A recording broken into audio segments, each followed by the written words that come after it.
Welcome to the Guitar Resource Podcast, practice topics for the beginning and intermediate guitarist. Hello and welcome to today's episode.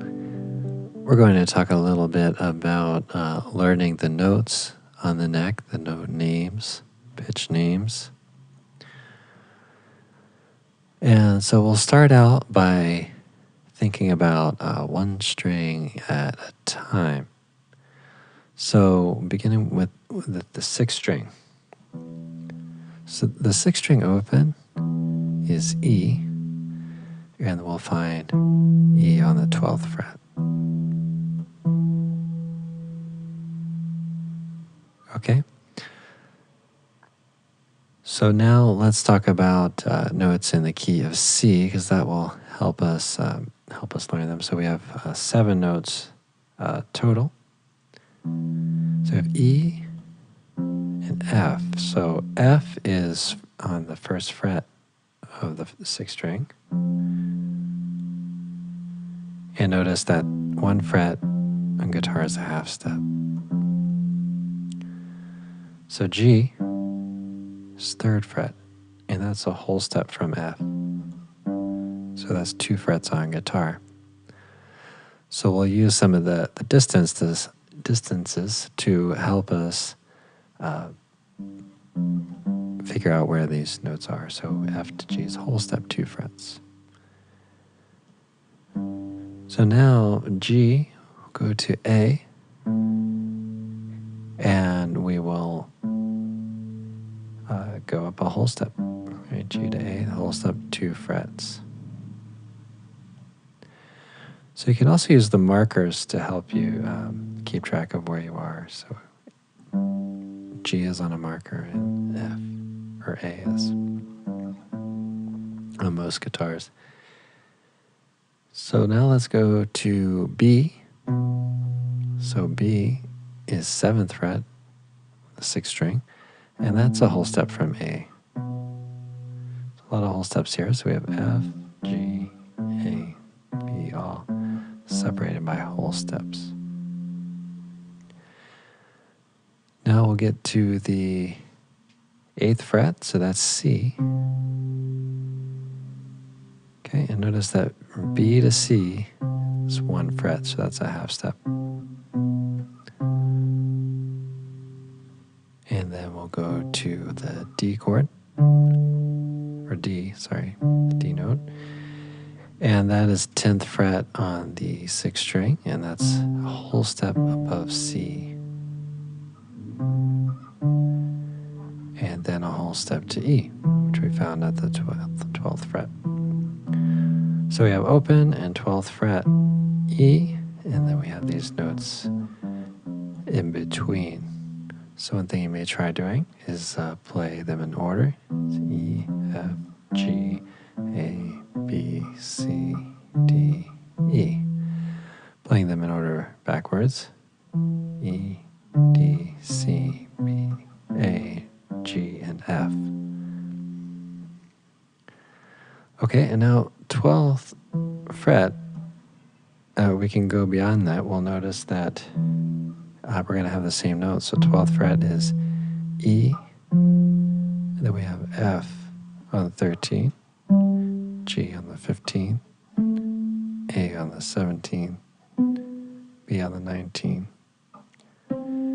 C on the 20th. And it all depends on how many frets you have on your guitar, but it's a good idea to practice those up that far as well. Okay, well, what about the notes that we didn't name, or the frets that we didn't name? So we have the 2nd fret, which we didn't talk about. And depending on the song and what key it's in, this could be called F sharp, but it could also be named G flat. So you could think of sharp as being above, so F, F sharp, or a flat as being below, so G, G flat. Okay, so this has 2 names. strums. All right, well, how about 4th fret? We didn't talk about that one. Okay. So the 3rd fret was G, so we could call the 4th fret G sharp. The 5th fret was A, so we could call the 4th fret also A flat.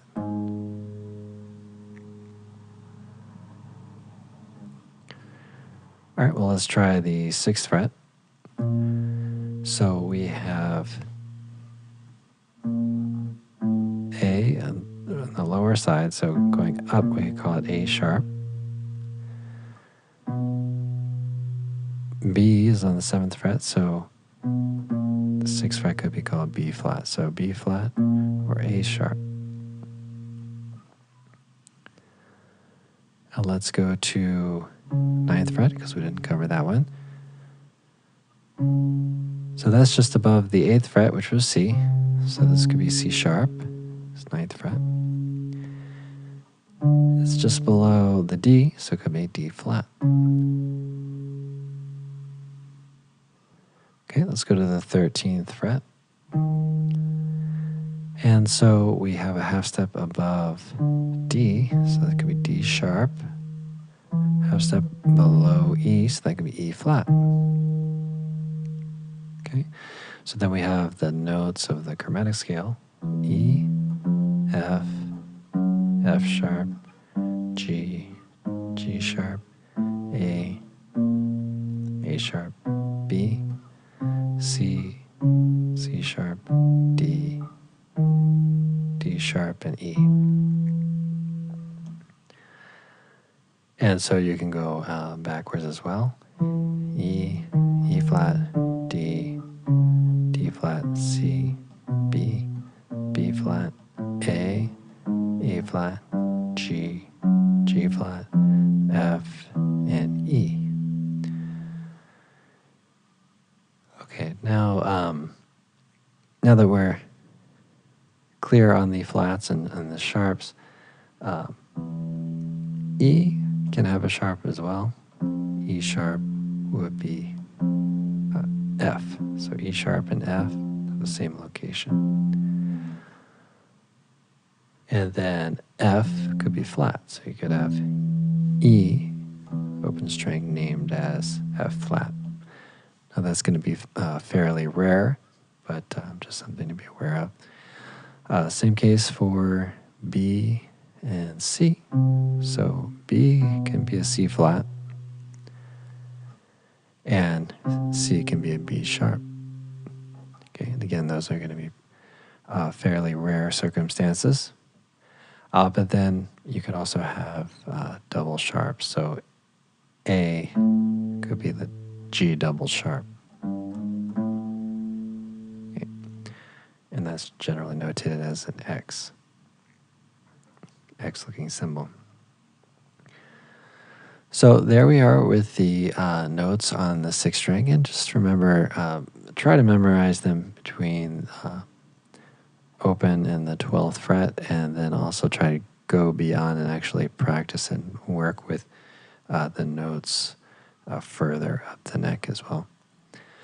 Well, I hope you've enjoyed this episode, and if you did, I welcome your comments, questions, or suggestions. You can always reach me at guitar-resource.com if you need any additional help with your skills.